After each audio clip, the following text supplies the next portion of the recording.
जय श्री राम। सभी को महाशिवरात्रि की हार्दिक शुभकामनाएं। महाशिवरात्रि पर भोले बाबा और माता पार्वती की पूजा करने से भक्तों की सारी मनोकामनाएं पूरी होती हैं। आज हम महाशिवरात्रि पर शिव जी की पूजा कैसे करें इसके बारे में चर्चा करेंगे। उससे पहले चैनल को लाइक और सब्सक्राइब कर ले।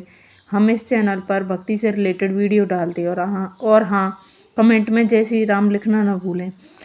पूजा के लिए जो भी सामग्री प्रयोग में आएगी वो मैंने वीडियो में डाल दी है, जिसमें माता पार्वती का श्रृंगार और फल फूल, बिल्वपत्र, चंदन का तिलक और क्या नाम है, पार्वती मैया के लिए सिंदूर का तिलक, पार्वती माँ के लिए चूड़ी, बिंदी और मेहंदी, काजल, ये सारी सामग्रियाँ प्रयोग में लाई गई हैं।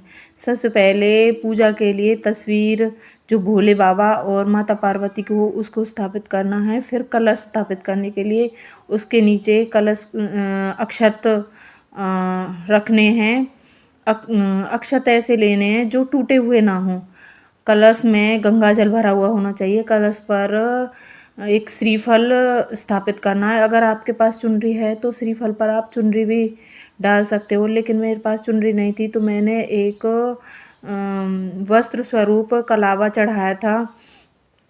और उसके बाद भोले बाबा के पूजन के लिए आपको पंचामृत लेना है। पंचामृत में आप दूध, दही, गंगा जल और मिश्री, शहद, घी, कुछ भी आप ले सकते हो, 5 चीज़ें। मैंने पंचामृत में दही, दूध, गंगा जल और ये सारी चीज़ें ली। गंगा जल, शहद और मिश्री, ये चीज़ ली थी। तो आप उसके बाद आपको शिव जी का तिलक करना है और तस्वीर में जितने भी देवी देवता हैं सभी का तिलक करना है। और माता पार्वती के तिलक के लिए आपको सिंदूर प्रयोग में लाना है। चंदन से तिलक सिर्फ आप और देवी देवताओं का करेंगे। सिंदूर से तिलक आपको पार्वती मैया का करना है। उसके बाद आपको पंचामृत लेकर शिवलिंग पर शिवलिंग पर चढ़ाने के लिए पहले एक कलश में जल भर लेना है। अगर आपके पास तांबे का कलश हो तो और भी अच्छा है, लेकिन मेरे पास तांबे का कलश नहीं था तो मैंने स्टील का कलश प्रयोग में लिया है।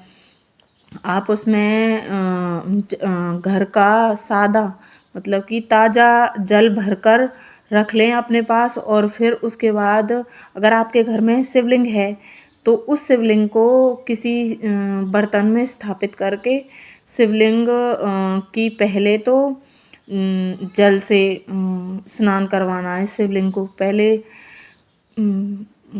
कार्तिकेय को, फिर गणेश जी को, फिर माता पार्वती के हस्तकमल पर, फिर भोले बाबा पर जल चढ़ाना। उसके बाद पंचामृत से भोले बाबा का स्नान करवाना है। पंचामृत को अच्छी तरह से मिला लें जो अच्छी तरह स्नान हो सके। और उसके बाद फिर से जल से स्नान करवाना है। जल से अच्छी तरह स्नान करवाना है जो पंचामृत शिवलिंग पर लगाना रहे। उसके बाद किसी अच्छे से कपड़े से साफ़ करके शिवलिंग को साफ़ कर लें। और जो पंचामृत हमने प्रयोग में लिया था इसको किसी पेड़ की जड़ में चढ़ाना है। ऐसे नहीं फेंकना है कि कहीं भी फेंक दें इसको। किसी भी, अगर आपके घर में पेड़ हो तो उसमें चढ़ा देना, या फिर कोई आस पड़ोस में किसी पार्क में किसी गमले में उसमें चढ़ा देना।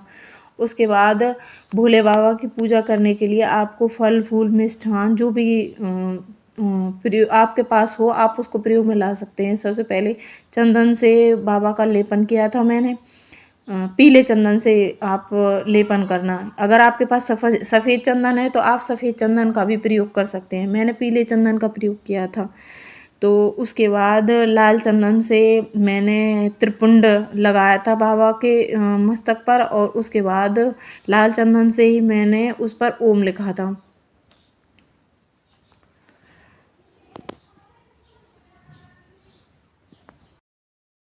पूजन के लिए अगर आपके पास फल हो तो बहुत ही अच्छा है। फल फूल, कोई मिठाई हो घर पर बनाई हो, बाज़ार से बनी हुई मिठाई का प्रयोग पूजा में नहीं करना।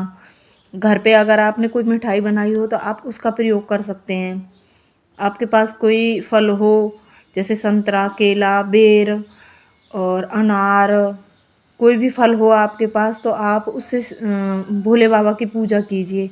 भोले बाबा तो ऐसे हैं जो सभी वस्तुओं को अपने ऊपर ग्रहण कर लेते हैं। उसके बाद मैंने बिल्व पत्र पर उल्टी साइड चंदन का तिलक लगाकर बाबा को बिल्व पत्र अर्पित किए। आपके पास अगर अधिक बिल्व पत्र हों, आप 1, 3, 5, 11, 21 कितनी भी बेल पत्र बाबा को अर्पित कर सकते हो। उसके बाद मैंने बाबा को बेर का भोग लगाया और उसके बाद मैंने बाबा पर लौंग अर्पित करी और मिश्री का भोग लगाया।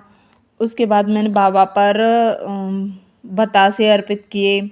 आपके पास अगर बतासे ना हो तो घर का बना हुआ हलवा, खीर, कोई मिठाई हो तो आप उसको बाबा पर चढ़ाकर बाबा को महाशिवरात्रि के दिन खुश कर सकते हैं। महाशिवरात्रि के दिन भोले बाबा पर धूप और दीप, अगर आपके पास इत्र हो तो आप इत्र का प्रयोग कर सकते हैं। धूप, दीप और इत्र जैसी वस्तुओं से हर एक देवी देवता बहुत ही ज़्यादा प्रसन्न होता है। अगर आपके घर में गाय का शुद्ध देसी घी हो तो महाशिवरात्रि के दिन आप मंदिर में गाय का शुद्ध देसी घी का दीपक जलाएंगे तो भोले बाबा और अधिक प्रसन्न हो जाएंगे। मैंने घर का ही शुद्ध देसी घी का दीपक जलाया है इस पूजा में और धूप जलाई है। महाशिवरात्रि के व्रत का अपना अलग विशेष महत्व है। महाशिवरात्रि के दिन अगर कोई भी व्यक्ति अपनी मनोकामना करके भोले बाबा और पार्वती मैया की पूजा करता है, उसकी हर एक मनोकामना पूरी होती है। महाशिवरात्रि का जो व्रत होता है इसमें रात्रि पूजा का विशेष महत्व है। इसमें रात्रि जागरण की विशेष महत्वता बताई गई है। इस व्रत को करने से व्यक्ति के जीवन में जितनी भी कष्ट और समस्याएं चल रही होती है वे सारी समाप्त हो जाती हैं। आप महाशिवरात्रि की पूजा में घी का मतलब शुद्ध देसी घी का प्रयोग ही करें जोत जलाने के लिए। उसके बाद मैंने भोग के लिए केला और संतरा का भोग लगाया। आपके पास जो भी फल हों, ऐसा नहीं है कि आप केला और संतरा का ही भोग लगाएं, जो आपके पास हों, घर में हों या आप कोई भी खरीद के लाए हों उसका भोग आप लगा सकते हो। भोले बाबा सभी चीज़ों से प्रसन्न हो जाते हैं।